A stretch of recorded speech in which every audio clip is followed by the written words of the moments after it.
Hello everyone and welcome back to the channel. Today we're going to be checking out a 51.2 volt 100 amp hour server rack battery from Weize. Now this isn't going to be your typical review where I test the capacity and test the over amperage protection and all that stuff. I don't really think I care about that with this battery because this battery is actually UL listed.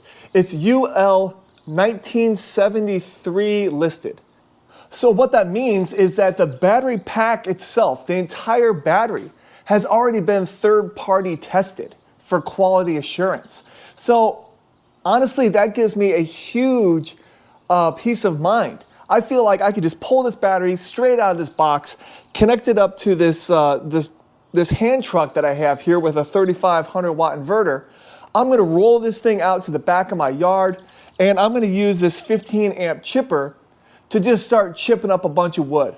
I'm hoping that the battery is at like 50% state of charge because I'm not going to sit there and let it charge up. So we're just going to pull it out. I'm going to hook it up. I believe it has some communication cables. I'm just going to hook the communication cables up. If they work, they work. If they don't, they don't. And I'm just going to go out there and start chipping. And I want to see how well it will perform just in a real world environment. This server rack battery really isn't made for this. It's made for sitting like in a rack. But you know, you can use these for a lot more than just sitting in a rack. You can sit them on a hand truck and be able to roll them around and use them in places where you will never have electricity. So let's go ahead and open up this box and put this in place. All right, we have our two sets of post bolts. We have our user's manual. We have it looks like the Bluetooth app guide. We have our post bolt covers.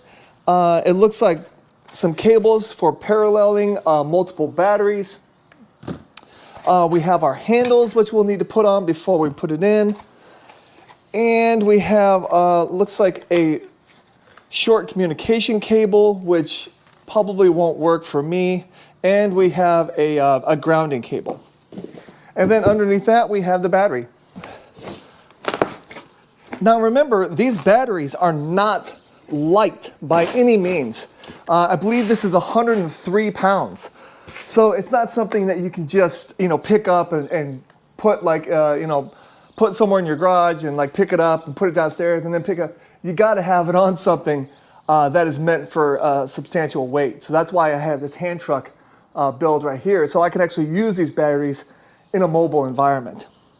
And since this is UL 1973 listed, I feel that all of the components inside are going to be nice and tight. I don't have to worry about it. I'm just going to slap it on there and we're going to start using it.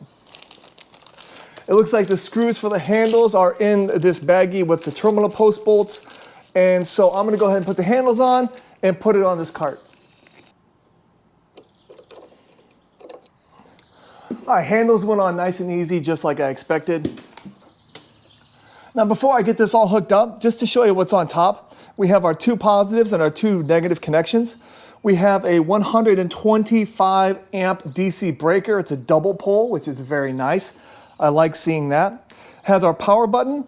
It has a reset right here. It has an off-on light. It has a run light and an alarm light. It has 6 lights to kind of show you the battery capacity at the time, so it will light up pretty much in 20% increments. And then it has all the communication ports and the dry contacts. It has RS-485-1, CAN port, RS-232, and then an RS-485 in and out for when you're paralleling multiple batteries. I do believe that this also has a pre-charged resistor inside, so I don't need to worry about connecting it up and there being a giant spark. So I'm just going to connect it up without any cares in the world. My breaker is off right now, so that is just another level of security to make sure I don't get zapped. But I'm going to go ahead and just put this on, and then this. There should be no spark whatsoever because everything's off. Perfect.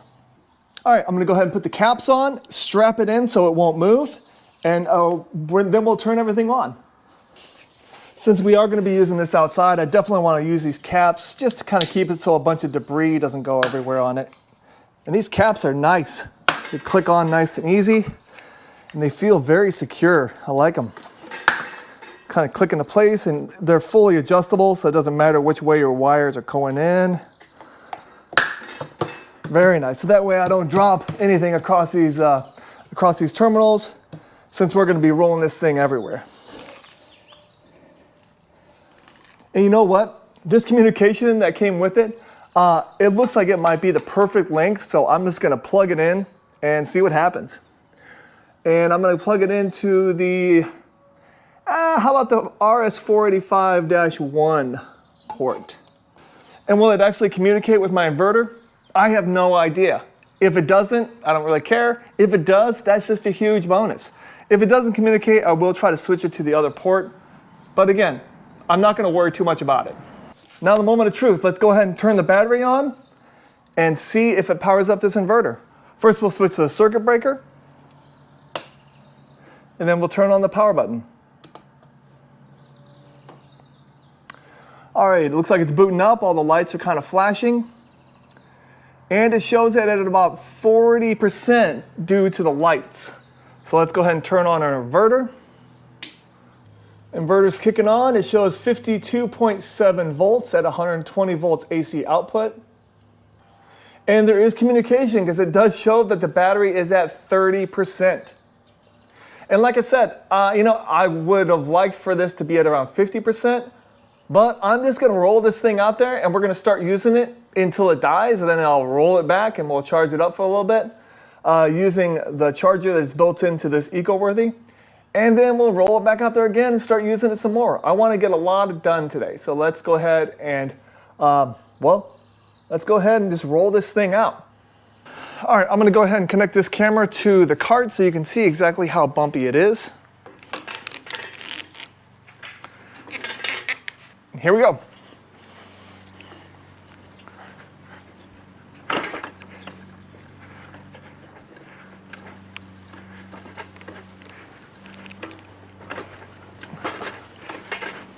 Oh, geez. Okay. It's kind of hard to hold the camera, but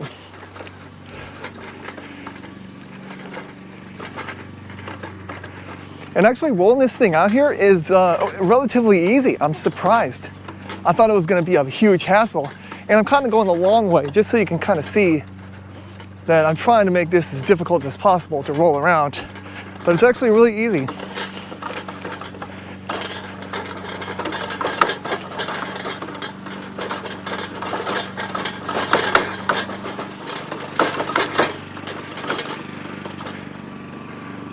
All right, so here is a little bit of what I want to try to tackle today. This is a very large pile of branches that I want to chip up using my WEN 15 amp AC chipper. That way I can make a little bit more of the area that our robotic lawnmower is stationed at, just make it look a little nicer. And then the pieces that are too big, I'll be using that DeWalt Sawzall to cut down the wood. And I'm going to be doing that all with this EcoWorthy that's been turned on and plugged in. I'm guessing it's at 30% still, but I don't know. It's been like 45 minutes since I turned it on. Yeah, it's still at 30%. And you got to think 30% is still equivalent to over a 12 volt, 100 amp hour battery. So I should have plenty of charge. And this is what I love about having batteries and inverters of any size. You can just roll them out and have portable power wherever you need it, depending on if you need something big like this or something smaller, like just being able to charge a phone or be able to work on your laptop. Now, with something like this kind of setup, I'll go ahead and put a link right up here, I think it is, where you will see how I built this hand truck. But it has two 15 amp circuits. So I should have plenty of power to be able to power these devices. All right, and off we go.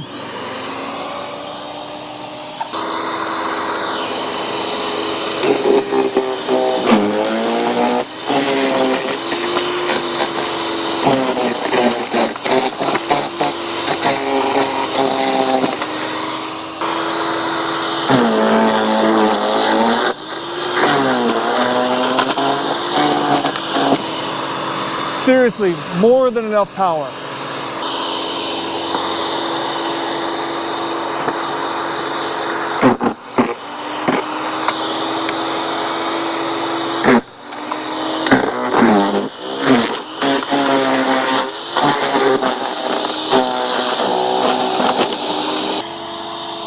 Oh, hey, Keats.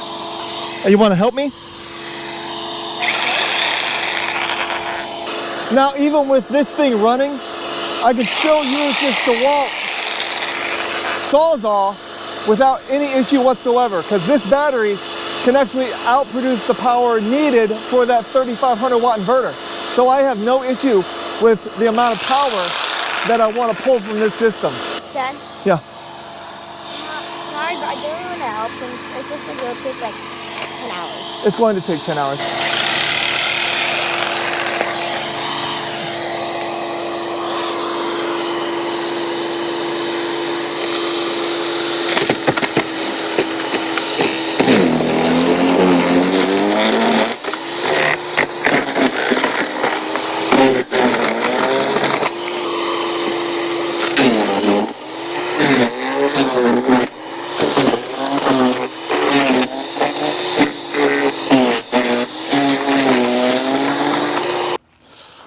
All right, I've already got one full bag of mulch, so I'm gonna go ahead and dump it over there by Gary, which is our robotic lawnmower's name, and I'm gonna continue on.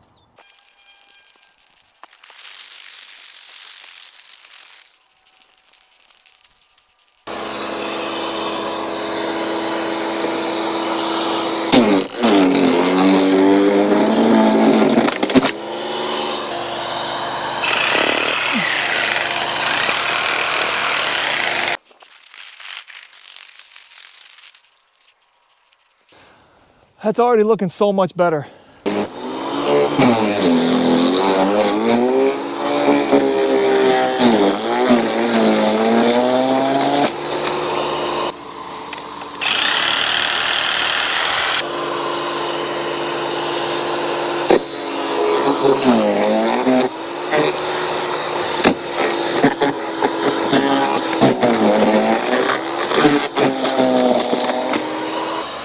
Can your off-grid battery do that? No way.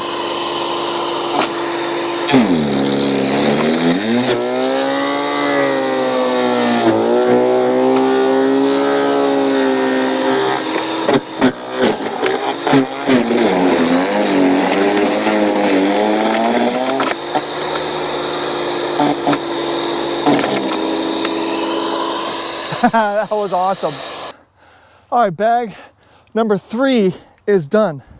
And I think that's gonna be enough to cover up the rest of that area I want. So I'm gonna go ahead and call it quits. But let's see how much battery life I have left.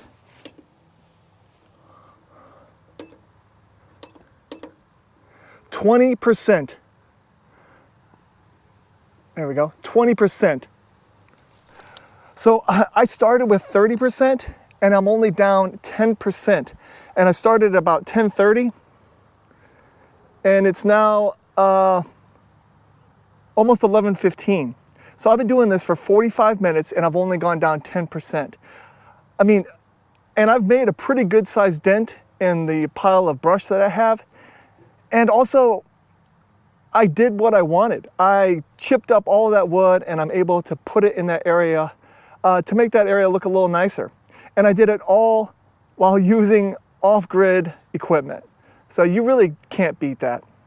And like I said before, since this is UL listed, I don't have any qualms with just pulling this right out of the box and start using it to its fullest potential. And the raw power that this thing can provide could easily outmatch this 3,500 watt inverter. So I'll go ahead and have a link to this item and everything else I used in my description below. If you have any questions about this Weize 51.2 volt lithium iron phosphate server rack battery, which can be used for so much more, please go ahead and leave it in the comments. Again, I'll have a link to this item in my description, just in case you want to look further into it. Thanks again, and have a great day. Bye-bye.